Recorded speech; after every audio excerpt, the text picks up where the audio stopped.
The Channels 24 app means you'll always be in touch with the news. Get the latest local and international stories on the go. And there's our social media platforms for news from around the world. Watch the news live and play videos that matter to you. You can also check the eyewitness section to report events around you. Just click on the eyewitness icon and follow the instructions to upload your content. Channels 24 app, the news at your fingertips. At exactly 4:40 p.m., the acting president walked into the conference room where the leadership of the National Assembly and that of the executive waited. Without much ado, the special advisor to the president, Senator Ita Enang, presented the 2017 Appropriation Bill to the acting president, Professor Yemi Osinbajo, to assent.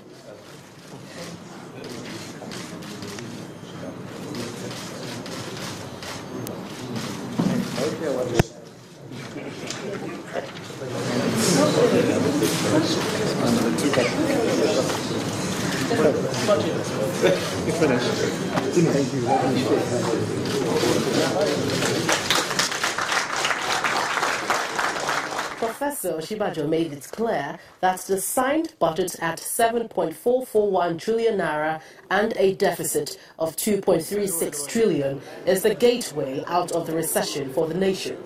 I must say that the entire leadership of the National Assembly, led by the Senate President and the Speaker, adopted a commendably patriotic and statesmanlike approach to our engagements on resolving these critical issues.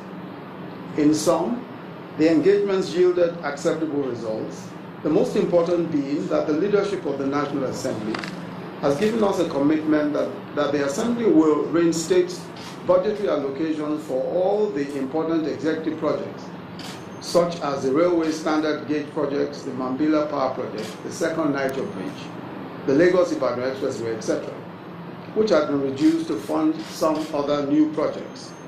It is as a result of that understanding and the outcome of our detailed engagements that we feel able to sign the 2017 Appropriations Bill into law today. Admitting that there was a delay of the final presentation and signing, the acting president says it was owing to disagreements about the changes introduced to the document by the National Assembly. The budget has a revenue projection of 5.08 trillion naira and an aggregate expenditure of 7.44 trillion. The 2017 budget, which I'm signing into law today, is christened the Budget of Economic Recovery and Growth. It is designed to bring the Nigerian economy out of recession onto a path of sustainable and inclusive growth. For instance, we are committing over 200 billion to improve transportation infrastructure, such as roads and rail, and over 500 billion for investments in works, power, and housing, and 46 billion for our special economic zone projects to be set up in each geopolitical zone. The President, in a letter addressed to the Minister of Budget and National Planning on June 10, says he is pleased by a joint resolution that the Executive would submit 2018 budget proposals by October 2017, and the National Assembly will conclude the appropriation process by December 2017. Now we start the implementation.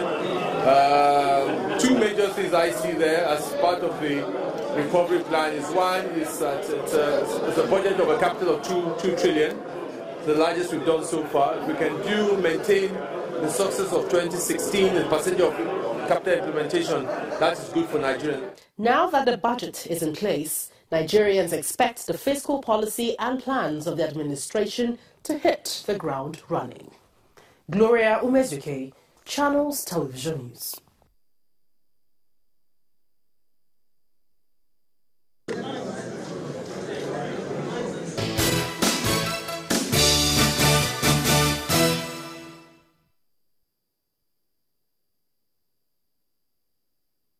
Professor Epiphany Azinge, Professor of Law and also former Director General of the Nigerian Institute for Advanced Legal Studies, is still with us in the studio now. We go to Lagos for some questions. Well, Prof, could you tell us then, I mean, yes, we know that the power of appropriation belongs to the National Assembly. They can do what they have, what they want, what they can within that limit of appropriation. Well, could you then tell us, can the National Assembly introduce new projects into the budget or the appropriation and or move projects from one place to the other?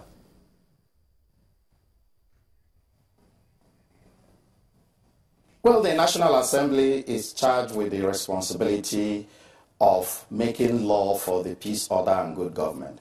And in the process of making that law, they take so many other things into consideration, and they, to a very large extent, try to accommodate and reflect the thinking and the consciousness of the people they represent. And if that is needed, they may alter, amend, remove, change as the case may be in order to attain that goal.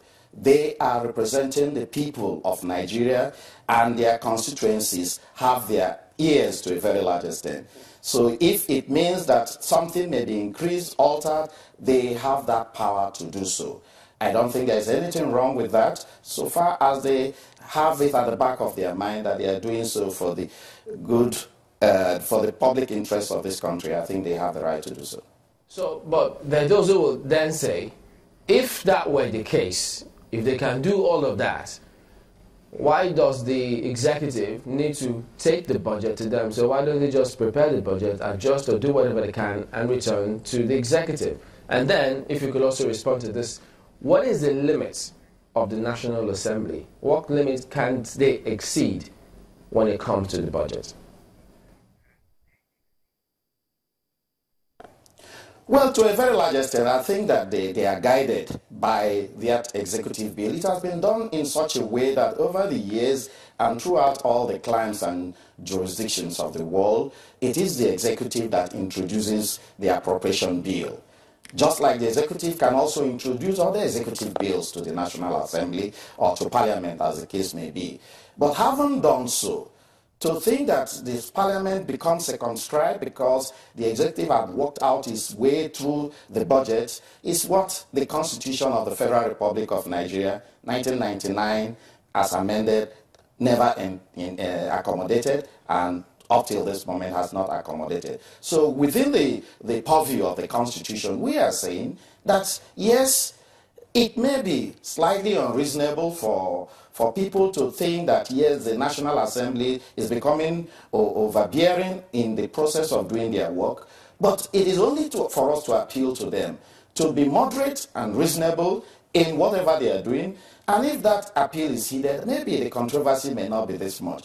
But to think that they don't have the power at all, that is what I believe is the bone of contention. And that is what I'm trying to guard against, for people never to agree that the National Assembly, they have the power to do what they are doing. They do, and to that extent. But how far can they go?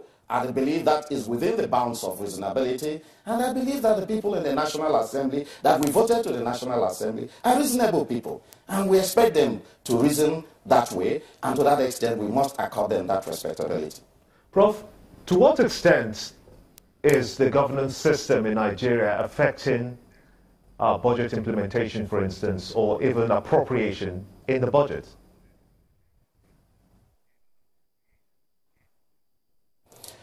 Well, I think that all is well for me at this point in time. I don't believe that it is a matter of governing system. I believe that it is a matter of trying to reconcile the clear dichotomy that comes with separation of powers. And mark you, the whole concept or the doctrine of